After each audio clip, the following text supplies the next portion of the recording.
अस्सलामु अलैकुम वरहमतुल्लाहि वबरकातुहू। आज आप लोग हमारी पोथी भाग 6 चैप्टर नंबर 1 पढ़ेंगे। ये चैप्टर एक कविता के रूप में है और इसका शीर्षक है ईश्वर, यानी यह कविता ईश्वर के गुणगान पर आधारित है। तो आइए देखते हैं, है पवित्र कुरान में ईश्वर का संदेश, मैं हूँ स्वामी जगत का, मेरे ही सब देश। इन पंक्तियों में कवि कह रहे हैं कि कुरान पाक में अल्लाह ताला का ये पैगाम है।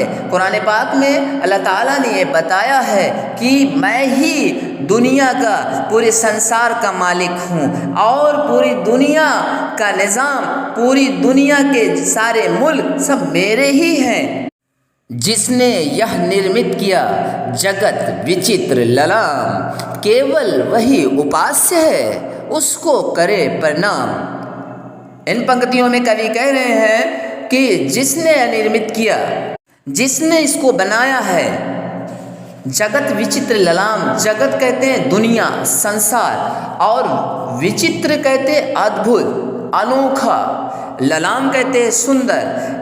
इस अद्भुत दुनिया को, इस अद्भुत संसार, इस सुंदर दुनिया को, अद्भुत अनोखी सुंदर दुनिया को जिसने बनाया है, केवल वही उपास्य है, उसको करे प्रणाम। सिर्फ वही पूज्य है, वही माबूद है, वही उपासना के योग है और उसी की बंदगी करें, उसी की पूजा करें, उसी की उपासना करें।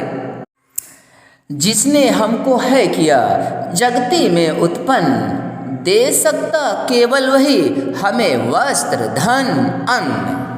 उत्पन्न करना, पैदा करना। वस्त्र कहते हैं लिबास को, धन कहते हैं दौलत को, अन्न कहते हैं अनाज को। यानी जिसने हमको पैदा किया है, जिसने हमको इस दुनिया में पैदा किया है, जिसने हमको इस दुनिया में भेजा है, वही हमारी ज़रूरतों को भी पूरी करेगा। और सिर्फ वही हमारी ज़रूरतों को पूरी करेगा, वही हमें लिबास देगा, वही हमें खाना कपड़ा देगा, वही हमें अनाज देगा। हमें दौलत की, पैसे की ज़रूरत होगी तो सिर्फ वही हमें दे सकता है, लिबास की ज़रूरत होगी तो सिर्फ वही हमें दे सकता है, अनाज की, खाने पीने की ज़रूरत होगी तो हमारी ज़रूरतों को पूरा करने वाला केवल ईश्वर ही है, उसके अलावा कोई भी नहीं है। हानि लाभ जीवन मरण यश अपयश सम्मान, सब कुछ उसके हाथ में निश्चय पूर्वक मान। हानि कहते हैं नुकसान, लाभ कहते हैं फायदा, जीवन कहते हैं जिंदगी, मरण कहते हैं मौत, यश कहते हैं नेक नामी ख्यात, अपयश कहते हैं बदनामी कुख्यात, सम्मान कहते हैं इज्जत, निश्चय पूर्वक यकीन के साथ।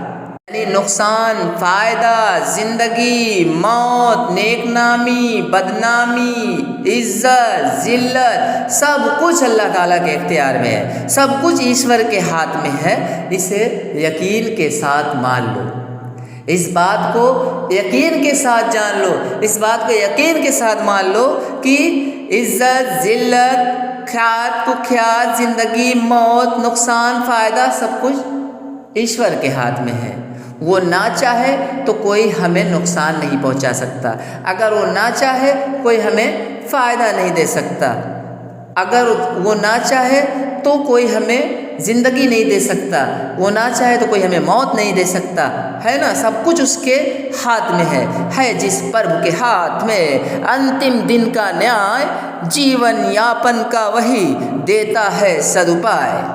और जिस ईश्वर के हाथ में आखिरी दिन के इंसाफ है, जिस ईश्वर के हाथ में आखिरी दिन का इंसाफ है, अंतिम दिन का न्याय मतलब यानी ये जो दुनिया है एक दिन समाप्त हो जाएगी, फिर से अल्लाह ताला सबको ज़िंदा करेगा और इस दुनिया में हमारे अच्छे बुरे कर्मों का हिसाब होगा।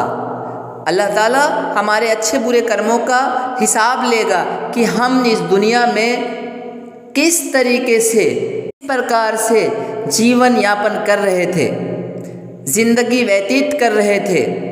उन सब का हिसाब अंतिम दिन, आखिरत के दिन अल्लाह ताला हम सबसे लेगा। और इस दुनिया में ज़िंदगी गुजारने का अच्छा उपाय जो है, सीधा रास्ता जो है, अल्लाह ताला ने बता भी दिया है कि इस दुनिया का अच्छा रास्ता, सीधा रास्ता, इस दुनिया में ज़िंदगी गुजारने के लिए सीधा रास्ता कौन सा है, पहले से अल्लाह ताला ने बता दिया है। अब हम इस दुनिया में अपने जीवन को कैसे व्यतीत कर रहे हैं। अगर हम अल्लाह ताला की मर्ज़ी के मुताबिक अपनी ज़िंदगी व्यतीत किए होंगे, अपनी ज़िंदगी गुजारे होंगे, तो मरने के बाद अल्लाह ताला हमारे कर्मों से प्रसन्न होगा और हमें स्वर्ग यानी जन्नत देगा।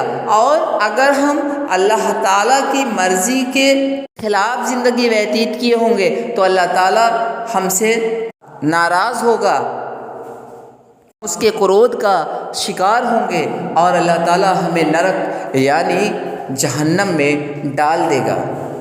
स्टूडेंट, उम्मीद है कि आप लोग समझ गए होंगे अच्छे से। अब आप लोग वीडियो के माध्यम से इस कविता की व्याख्या खुद से करेंगे और खुद से नए नए प्रश्न तैयार करेंगे और उन प्रश्नों के उत्तर खुद से लिखेंगे। Thank you.